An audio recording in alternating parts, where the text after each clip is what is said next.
এক police officer ছাত্রাবস্থায় নবী সাল্লাল্লাহু আলাইহি সাল্লামের অবমাননা করে ব্লগ লিখেছিলেন। সাম্প্রতিক কিছু ঘটনার প্রেক্ষিতে তার পুরনো বিষয় নিয়ে অনলাইনে আলোচিত হওয়ার পর তিনি নিজেকে মুসলিম দাবি করেছেন। পূর্বের অবস্থান তার ভুল ছিল, সেটা স্বীকার করে ক্ষমাও চেয়েছেন। এখন আমরা তার বিষয়ে কি অবস্থান গ্রহণ করব? অনেকে বলে খাদিম রাসূলের কোনো তওবা কবুল হয় না। দেখুন, বিষয়টা নিয়ে বেশ আলোচনা সমালোচনা চলছে এবং আমরাও এটা নিয়ে লিখেছি, বলেছি। আহ, একজন মানুষ, তিনি তার ছাত্র জীবনে এমন কিছু কথা বলেছেন যেগুলো নবী সাল্লাল্লাহু আলাইহি সাল্লামের অবমাননার শামিল, যেগুলা একজন মুসলিম কখনো করতে পারেন না। প্রথমত আমাদের দেখা দরকার যে এ ধরনের পরিস্থিতি কেন হয়। শুধু তিনি নন, আমাদের সমাজে অনেক মুসলমানের ঘরে জন্ম নেওয়া সন্তান আছেন যারা এই পথে যাচ্ছেন। এর অন্যতম প্রধান কারণ হলো আমাদের শিক্ষা কারিকুলামে, আমাদের সিলেবাসে, পাঠ্যপুস্তকে এমনভাবে ইসলাম বিদ্বেষ বা ইসলামের প্রতি সন্দেহ সংশয় নানাভাবে ঢুকিয়ে দেওয়া হয়েছে। বিশেষ করে বিদেশি এনজিওগুলো সরকারের এই বিষয়ে দায়িত্বশীল লোকদেরকে ভুলভাল বুঝিয়ে তাদের এজেন্ডাগুলো নানা সময় তারা পুশ করেছে। এগুলোর ফলশ্রুতিতে আমাদের জেনারেল শিক্ষার্থীদের একটা বড় অংশ কিন্তু তারা বিপদগামিতার পথে চলে গেছে।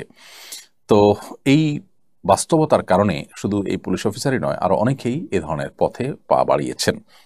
তো তাদেরকে প্রপার ইসলামী শিক্ষা দেওয়া যায়নি, অথবা তাদেরকে শিক্ষা কারিকুলামে যে ইসলামোফোবিয়া বা ইসলাম বিদ্বেষ নানাভাবে যে ঢুকিয়ে দেওয়া হয়েছে, এটা থেকে তাদেরকে রক্ষা করা যায়নি, যার কারণে তারা হয়তো এই পথে চলে গেছেন। এরপর যদি কারোর বোধোদয় হয় এবং তিনি যদি তার ভুল বুঝতে পারেন এবং ভুল স্বীকার করেন এবং ক্ষমা চান, তওবা করেন, তাহলে সেক্ষেত্রে আমরা তার সেই ভুল স্বীকার করাটাকে অবশ্যই অ্যাপ্রিসিয়েট করব এবং অ্যাপ্রিসিয়েট করা উচিত। বিশেষ করে তিনি যখন প্রকাশ্যে এরকম ক্ষমা চাইবেন এবং নিজের পূর্বের অবস্থান ভুল ছিল এটা তিনি স্বীকার করবেন, তাহলে সেক্ষেত্রে আর তাকে নিয়ে আমাদের বাড়াবাড়ি করা এটা উচিত হবে না। বিশেষ করে একজন মানুষ যখন সুন্দর এবং সত্যের পথে তিনি আসতে চাইবেন, তখন তাকে যতটুকু সম্ভব আমাদের চেষ্টা করা উচিত সাধুবাদ জানানো, আসার পথটা সুগম রাখা।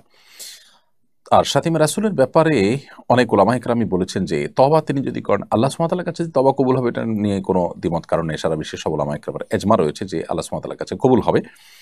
আর এর বাইরে এই তওবাটা মানুষের কাছে কবুল হবে কিনা, আমাদের দুনিয়ার বিচারে কবুল হবে কিনা, সাথীম রাসূলের যে শাস্তি সেটা থেকে তিনি শরিয়ার যে শাস্তি রয়েছে শরিয়ার বিচার ব্যবস্থাতে, সেটা তার উপরে শরিয়ার বিধান অনুযায়ী কার্যকর হবে কিনা, এই বিষয়ে ওলামাদের মধ্যে ইখতিলাফ রয়েছে। ইমাম আবু রহমতুল্লাহের মত এবং ইমাম আবু রহমতুল্লাহের মাযহাবের আপনার মুফতাবিহি মত, যেটি ইমাম আবু রহমতুল্লাহের দুই ছাত্র আবু ইউসুফ মুহাম্মদ রহমতুল্লাহের মত এবং শাফি রহমতুল্লাহের প্রসিদ্ধ মত এবং আহমদ মালিক রহমতুল্লাহের একটা মত হলো যে তার তওবা কবুল হবে। যদি এর বিপরীতেও অনেক ইমামদের মত রয়েছে। তো যেহেতু হানাফি মাযহাব এবং শাফিঈ মাযহাব প্রসিদ্ধ মাযহাব অনুযায়ী মত অনুযায়ী আপনার তার তওবা কবুল হবে। সো এরকম ব্যক্তি যদি তওবা করেন, তার তওবা আল্লাহ সুবহানাহু ওয়া তাআলার কাছে তো কবুল হবেই, যদি তিনি খালেস অন্তরে তওবা করে থাকেন, আর মানুষের কাছেও সে তওবা কবুল হবে এবং আমরা তার তওবাকে আপনার অ্যাপ্রিশিয়েট করব। বিশেষ করে তাকে ভালো পথে আসার পথটাকে সুগম করে দেব ইনশাআল্লাহ বিদিল্লাহ। বাকি অন্তরে যদি কারোর ভিন্ন কিছু থাকে, তিনি আল্লাহর কাছে জবাবদিহি করবেন। প্রকাশ্যে ভুল স্বীকার করে ক্ষমা চাওয়ার পর একজন মানুষ নিজের ইসলাম চর্চার ব্যাপারে তিনি অগ্রসর হওয়ার পর ছাত্র জীবনে অনেক আগে তিনি যে ভুল করেছেন সেই বিষয়ে আল্লাহ তাআলা তাকে ক্ষমা করুন, আমরা সেই দোয়া তার জন্য করবো এবং তাকে হেদায়েতের দোয়া তার জন্য আমরা করবো ইনশাআল্লাহ তাআলা।